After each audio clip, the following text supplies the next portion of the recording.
ఆత్మాయణం రచించినది Peter రిచెలు. 51వ భాగము పఠనం చేస్తున్నది పద్మజ. 11వ అధ్యాయం మనోమయ ప్రపంచం. స్వర్ణ నగరానికి వెళ్లి దానిని దగ్గరగా చూద్దామా అని డాఫ్నీని అడిగాను. ఆమె మహదానందంగా ఒప్పుకుంది. ఇద్దరము అప్పటికప్పుడే చేతులు కలుపుకొని 5వ తలంలో గుర్తుగా పెట్టుకున్న ఆ ప్రదేశానికి చేరుకున్నాము.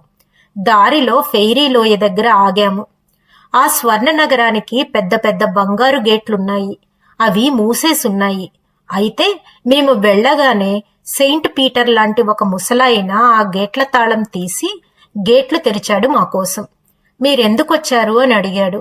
మేమెవరమో చెప్పి ఏ ఆసక్తితో మేమక్కడికి వచ్చామో చెప్పాము. మేము చెప్పిన దాని గురించి ఆయన పట్టించుకున్నట్లు కనబడలేదు. అయితే మమ్మల్ని వెంటబెట్టుకుని చుట్టూ చూపించడానికి ముందుకొచ్చాడు. వీధులు మేలిమి బంగారంతో చేయబడ్డాయి. వాటి పక్కన లెక్కలేనన్ని చెట్లు. ఆ చెట్లు మణులతో చేయబడ్డాయి. ఆ మణిమాణిక్యాలు వజ్రవైడూర్యాలు అన్నీ ఆలోచన రూపాలే. అయితే చూడడానికి అనంతంగా సాగిపోతున్న క్రిస్మస్ చెట్ల వరుసలాగా కనబడుతున్నాయి. వీధికి కనీసం ఒక చర్చైనా ఉంది. ఒక చిన్న రోమన్ క్యాథలిక్ చర్చిలోకి మమ్మల్ని తీసుకుని వెళ్ళాడాయన. గర్భగుడి వాస్తుశిల్పం చాలా అందంగా ఉంది. ఇంకా ప్రధాన మందిరాన్ని ఒక పెద్ద ముత్యంతో చెక్కారు. అసామాన్య సంగీత పటిమ కలిగిన ఒక సంగీతకారుడు ఆర్గాన్ వాయిద్యాన్ని వాయిస్తున్నాడు. ఇంకా ఇతర చర్చిలు చూపిస్తాను రమ్మన్నాడు ఆయన. ఆ ఇతర శాఖల చర్చిలు వేరువేరుగానే ఉన్నాయా అని అడిగాను. దానికి ఆయన ఏమన్నాడంటే, ఈ స్వర్గ ప్రపంచంలో ఏ శాఖకు ఆ శాఖ వారు విడివిడిగానే జీవిస్తారు, విడివిడిగానే తమ బోధలు చేస్తారు. అయితే అక్కడ వాళ్ల మధ్య ఎటువంటి పొరపచ్చాలు ఉండవు. అన్ని సిద్ధాంతాల వెనుక ఉండే సత్యం ఒకటే, వివిధ రూపాలలో వ్యక్తీకరించడం మాత్రమే జరుగుతుంది అని ప్రతి ఒక్కరూ గ్రహించి ఉంటారు. నేను అడిగిన ఒక ప్రశ్నకు సమాధానం చెబుతూ, ఇక్కడ దేవుడిదే రాజ్యం, అప్పుడప్పుడు స్వర్ణ నగరానికి ఆయన వస్తాడు అని చెప్పాడు. అక్కడ సాధారణ నివాసులు ఆయనని చూడలేరని, అయితే ఆయన చుట్టూ ఒక మేఘం కమ్ముకొని ఉంటుందని, ఆ మేఘంలో నుంచి ఆయన స్వరం వస్తున్నట్లు వినబడుతుందని, ఈనాటికి క్రీస్తు ఆయన 12 మంది అనుయాయులు ప్రజానీకానికి బోధిస్తూ ఆ వీధుల్లో తిరుగుతుంటారని, ఆయన అనుయాయులు 11 మందే ఉంటారేమో కదా అని అడిగాను నేను. ఎందుకంటే జుడాస్ను స్వర్గంలోనికి అడుగుపెట్టనిచ్చి ఉండరని నా నమ్మకం. దానికి ఆయన ఏం చెప్పారంటే, తన నేరానికి శిక్షగా జుడాస్ చాలా పశ్చాత్తాపపడి తనకు తానే ఒక నరకాన్ని సృష్టించుకొని అనుభవించాడని, కనుక అతని పశ్చాత్తాపాన్ని గుర్తించి తన సాటి శిష్యులతో తిరిగి కలవడానికి అతన్ని అనుమతించడం జరిగిందని అన్నారు. ఒక బహిరంగ నాటకశాలకు వెళ్ళాం. 3000 మంది చేరి ఉన్నారక్కడ. అందరూ తెల్లని దుస్తులు వేసుకున్నారు. వాయిద్యాలతో పాడుతున్న బృందగానాన్ని వింటున్నారు వాళ్లంతా. గ్రంథాలలో చెప్పబడిన ఏంజిల్స్ లాగా ఉన్నారు వాళ్ళు. అయితే ఏంజిల్స్ ఎవ్వరూ మేఘాల మీద కూర్చొని తీగ వాయిద్యాలు వాయించటం మాకెవ్వరికీ కనబడలేదు. మేమిద్దరము తిరిగి డాఫ్నీ కాటేజీకి వచ్చేశాము. అక్కడ కూర్చొని మా అనుభవాలను చర్చించుకున్నాము. ఆ తరువాత ఆమె స్నేహితులు మరికొందరిని కలుసుకున్నానక్కడ. బుధవారం రాత్రి ఆచార్య గారి కోసం ఎదురు చూస్తూ కూర్చున్నాను. సరిగ్గా 10 కొట్టేసరికి ఆయన నా గదిలోకి వచ్చారు. రాగానే నువ్వు రెడీగా ఉంటే బయలుదేరుదాం అన్నారు. ఇద్దరం బయలుదేరాం. ఇంతకు ముందు వెళ్లిన దారిలోనే వెళ్ళాము. 2వ హాస్టల్ తలములో ఆ గ్రామము, 3వ తలములో అకాడమీ, 4వ తలములో ఫెయిరీ లోయ, 5వ తలములో స్వర్ణ నగరము, 6వ తలములో చెరువు. ఆ చెరువులో 2 చిన్న పడవలు తిరుగుతున్నాయి. ఒకటి చెరువు మొదట్లో, మరొకటి నేరుగా చెరువులో ఆవతలి వైపు. వాటిని గమనించే సమయం దొరికింది. అవి ఎంత నెమ్మదిగా కదులుతున్నాయంటే కాసేపు చూస్తే గాని అవి కదులుతున్నట్లు కనబడలేదు. ఏకాంతం కోరుకునే వ్యక్తికి ఇదే అద్భుతమైన ప్రదేశం.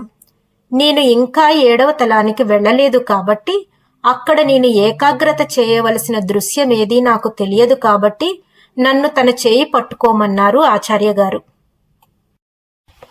మా పరిసరాలు తిరిగి స్పష్టంగా కనబడేసరికి ఒక పర్వత పంక్తిలో ఎత్తైన శిఖరాగ్రం మీద నిలబడి ఉన్నాము. దానిని ప్రపంచ దృశ్యం అంటారని ఆచార్య గారు చెప్పారు. ఇక్కడ నిలబడితే ప్రపంచమంతా కనబడుతుందని, ఆ జ్ఞాపకం, ఆ పరిసరాలు మరుజన్మ తీసుకునే వరకు ఉంటాయని అన్నారు. ఆ చుట్టుపక్కల అడవి, దానిలో పూలు నిండుగా విరబూసి ఉన్నాయి. ఎక్కడ బిల్డింగులనేవి కనబడడం లేదు. ఆ పరిసరాలన్నీ చాలా చల్లగా ఉన్నట్లు కనబడుతున్నాయి.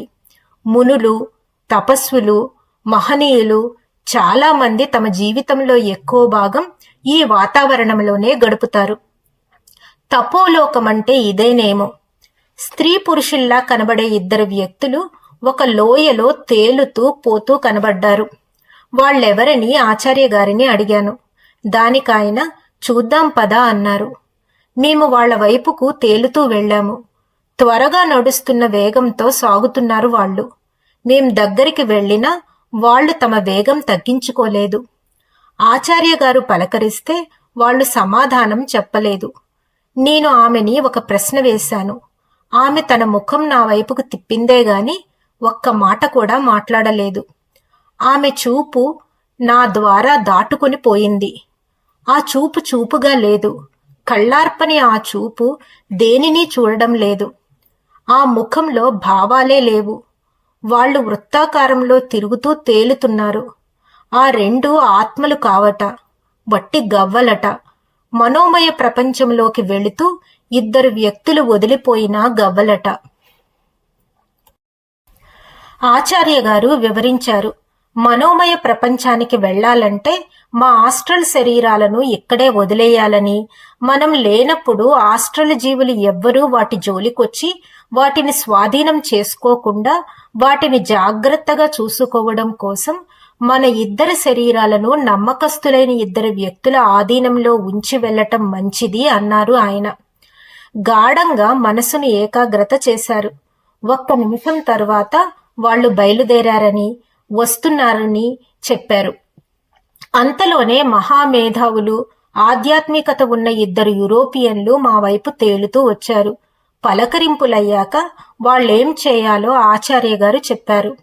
తల క్రింద చేతులు పెట్టుకుని వెల్లికిలా పడుకోమన్నారు నన్ను. ఆచార్య గారు కూడా అలాగే పడుకున్నారు. కాని తన కుడి చేతిని మాత్రం నా నుదుటి మీద ఉంచారు. నన్ను రిలాక్స్ అయ్యి మనసును ఆలోచనారహితంగా పెట్టుకోమన్నారు. ఆచార్య గారు ముందుగానే చెప్పినట్లుగా మనోమయ ప్రపంచాన్ని మాటల్లో వర్ణించి చెప్పడం అసాధ్యంగానే ఉంది. నన్ను రిలాక్స్ అవ్వమని చెప్పడానికి, ఆచార్య గారు నాతో మాట్లాడుతున్నారని నేను గ్రహించడానికి మధ్య 2-3 నిమిషాలు గడిచినట్లుంది.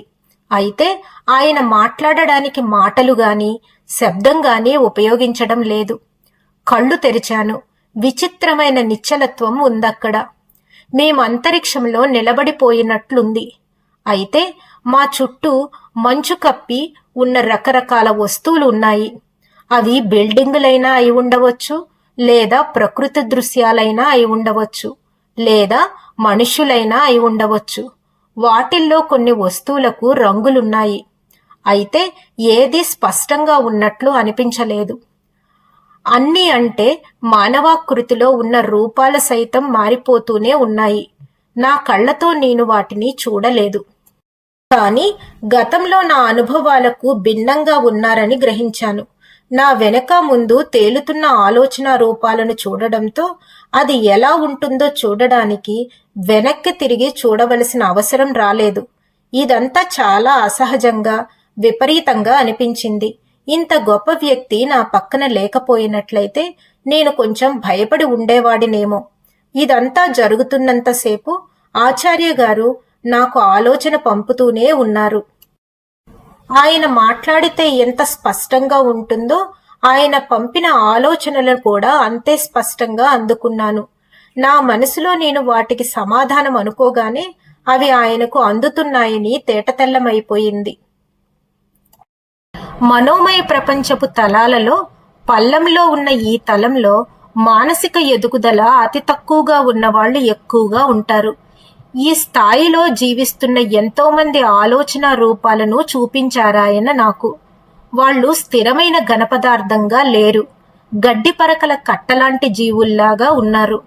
చాలా మందివి అసలు స్థిరమైన రూపాలనే చెప్పలేము. ఒక మేఘం కాని పొగ కాని మానవ రూపాన్ని ధరిస్తే ఎలా ఉంటుందో అలా ఉన్నారు వాళ్ళు. అయితే సాంద్రత అనేది లేకపోవటం వల్ల ఎక్కువసేపు అదే రూపం పూర్తిగా నిలబడటం లేదు. మంటల్లో నుంచి వచ్చే పొగ వివిధ రూపాలు తీసుకుంటూ వెంటనే పొగగొట్టంలో నుంచి మాయమైపోతూ ఉంటుంది. ఇలాగే ఈ భాగాన్ని ఇక్కడితో ముగిస్తున్నాను. వచ్చే భాగంలో మళ్ళీ కలుద్దాం. అంతవరకు సెలవు. ధన్యవాదాలు.